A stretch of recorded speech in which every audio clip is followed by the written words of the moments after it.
Hey everybody, John Flino here from Insightful Recordings, and today I'm going to be showing you the steps that I take in order to mix heavy guitars. Now this tutorial assumes that you have already acquired your initial guitar tone, whether it be from a physical amp or an amp sim. The whole process of acquiring your initial tone would actually require a whole different tutorial in itself, but if you want some quick and easy direction, I'd say make use of whatever you have, whether it be some cheap $10 guitar sim plugin or some $3,000 guitar amp. Whatever you have available to you, just tweak it a little bit till you think it sounds good. And if you have multiple options, cycle through them real quick, try and see what sounds good in the moment and just commit and move forward. You can do wonders with EQ later on, so don't waste too much time moving that treble knob back and forth between 5 and 6. So let me show you what I have right here. I have a bounce of drums and bass already mixed from my band's upcoming album. It's just a little 8-bar segment right here. And then I have left and right rhythm guitars right here as well. They are from an Axe FX 2 and tracked with a Halo custom guitar. Let me show you first the drums and bass.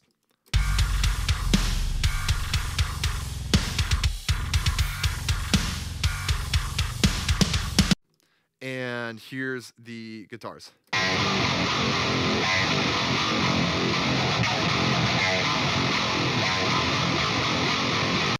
So pretty low tuned stuff. It sounds pretty good as it is, but there's still a lot we can do. Let's listen to both the drums and bass plus the guitars together.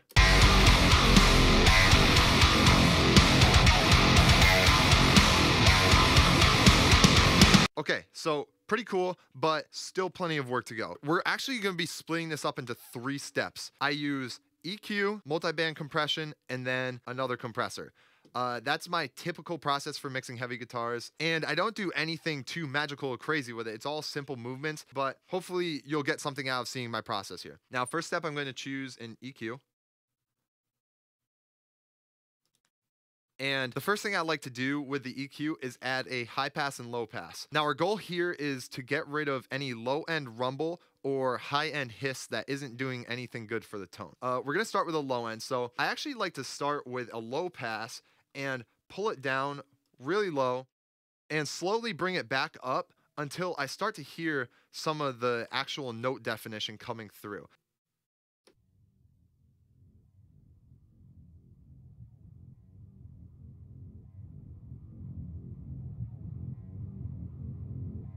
So you hear some of the notes start to come through right there. We're gonna pull it up a little bit further because I wanna hear a little bit more mid-range coming through.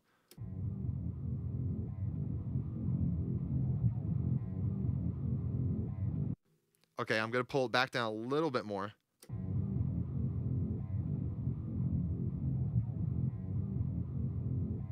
Yeah, I kind of think that's a spot where the guitar actually starts to come in. So what we're gonna do now is just switch over to a high pass. And by doing so, we're keeping that same frequency. We're just cutting out all that low end that we were hearing that was below the point of which the guitar tone actually started to come through. So now let's give it a listen with it set to high pass. I'm gonna bypass it on and off.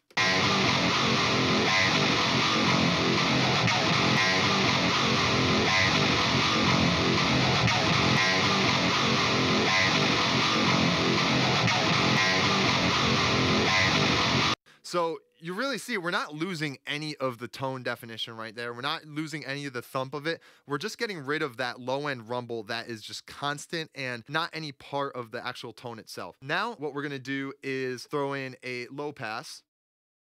Our intention here is to get rid of any constant high-end hissing frequencies that, again, aren't doing anything for the tone. They're just there constantly, nonstop, not going away, and not really helping our guitars at all. My approach will be pretty much the same, just pulling it downward until we get to a point where we think we're actually losing something from the guitars.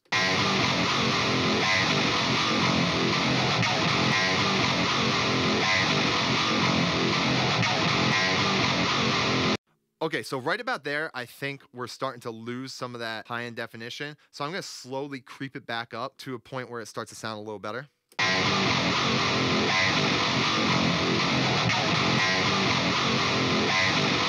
Cool, I think that sounds pretty good. Now let's hear it on and off to get a better idea of what we've done so far.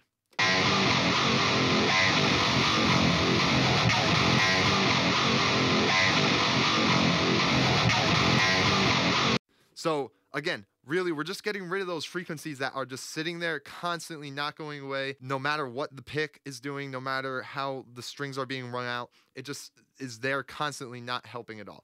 So we've got rid of those. Now we're going to go through and take a similar approach to the mid-range frequencies, try and see if there's anything else that's just hissing or rumbling throughout, not really helping. I'm just going to do a little bit of sweeping here to try and pick out some stuff.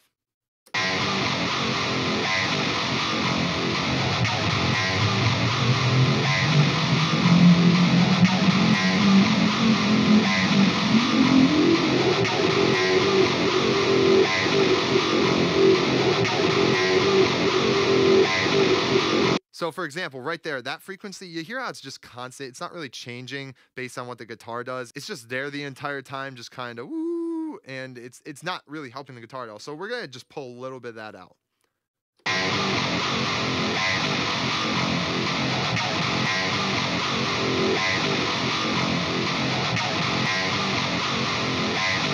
Now again, we're not doing anything drastic with this. We're just trying to get rid of what we need to and move forward. Let's see if there's anything else in here.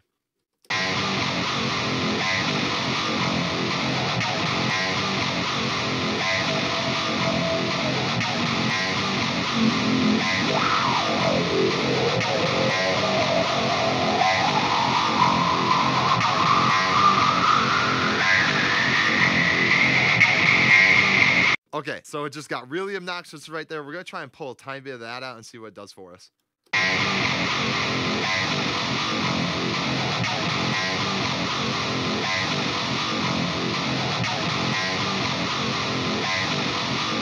All right, so let's turn those on and off and see what we've done.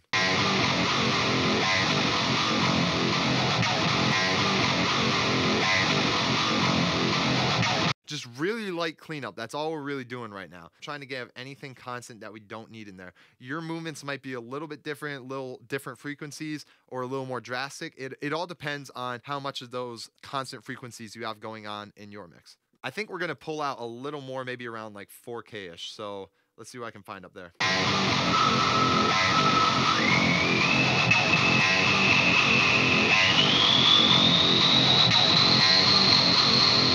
Yeah, that's the one I'm hearing right there. So let's pull that down a little bit.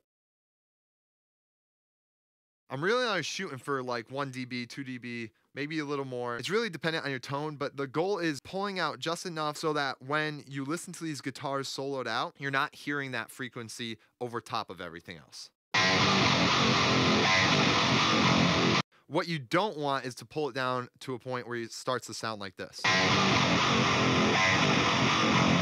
See, it just starts to sound really unnatural and weird. Avoid that completely. Move really slowly with your level of reduction because, again, we're trying to preserve what we have and just clean it up so that we don't have these ringing frequencies.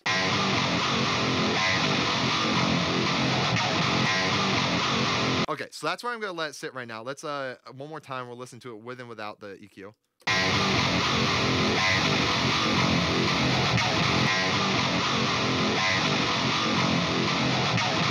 So the tone still has all the definition it had before. It still has all the punch it had before. The only difference is it doesn't have all these extra frequencies ringing over top of it. So we're going to sit there with the EQ and move on to the next step, multi-band compression. I'm going to be using Waves C4.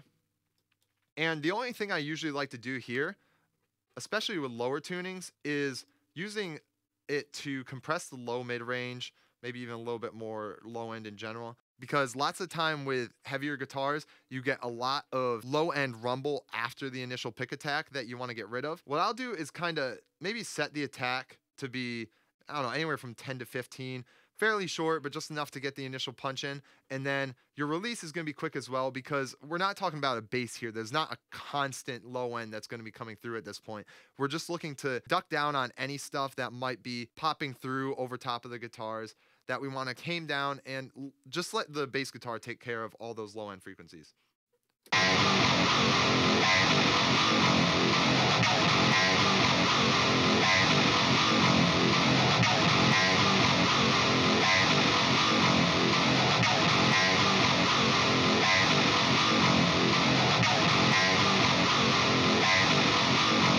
So let's hear that on and off.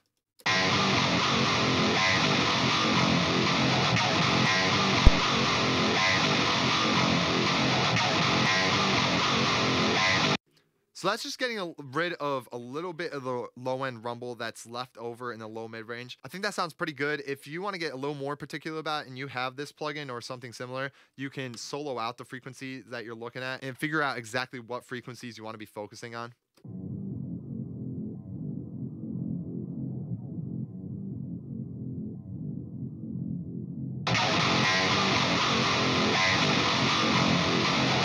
We're not trying to get rid of that low end punch, but we are trying to tame it so that it doesn't move around quite so much. So now we're gonna move forward to the last step, just another compressor actually, but this is not a multiband. We're gonna be using Renaissance Axe, which is another pretty cool Waves plugin. For those of you that don't know what it is, it's a compressor pretty much meant for distorted guitars. What we have here is a threshold, an attack, and a gain. I don't really ever end up changing the attack from 5, maybe sometimes I'll bring it to 10. It's really dependent on how it was played and how your tone is currently standing, but you really shouldn't have to move it above 5 or 10 as long as your pick attack is still coming through just fine. So with this plugin, the ratio is actually built into this threshold control right here, and while you bring the threshold lower, it's actually making a harsher ratio. So just keep that in mind when you're doing big drastic movements with it if you're using the same plugin. You can use any compressor you have available to you if you don't have this, but just remember quick attack. We're gonna go pretty aggressive with the gain reduction here. I'd say the release is pretty moderate. I'd say you should be fine with something around like 70 to 80, but this one again has an automatic release built in. So let's hit play and start pulling this down.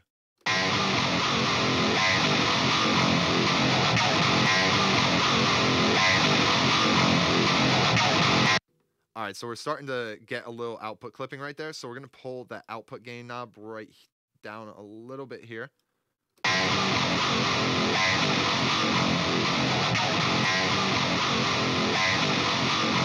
I'm kind of liking where it sounds around 6 dB. Basically what we're trying to do here is make the tone a little bit less bouncy and a little bit more constant, because when we're doing these heavy guitars, we really want it to be kind of just a wall of sound when they come in, especially with the heavier parts.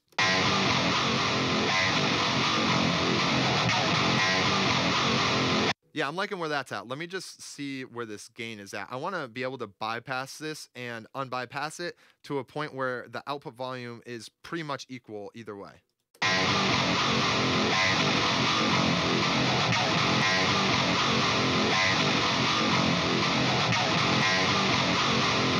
And I think that's pretty good right there. It sounds pretty equal in volume whether the plugin's active or not. So now let's give it a listen with the rest of the instruments here.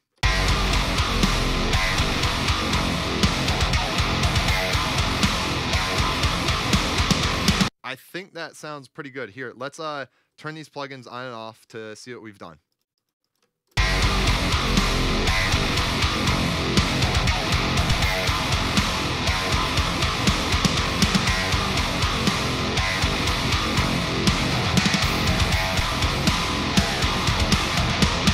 Yeah, I think that sounds pretty good. All around, it just sounds way cleaner without actually taking away any of the note definition from the guitars.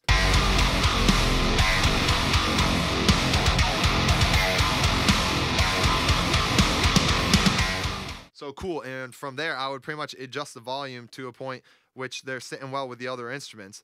And at that point, it's kind of preference and dependent on the mix and maybe even the part of the song for how loud you want those guitars to be. These are rhythm guitars, so they're going to be pretty much at the same volume throughout a song, unless maybe it's a quieter part or there's a lead over top that you want more prominent. But with what we have right here, I think this is a pretty good volume and something I would definitely use for an end product on a guitar mix.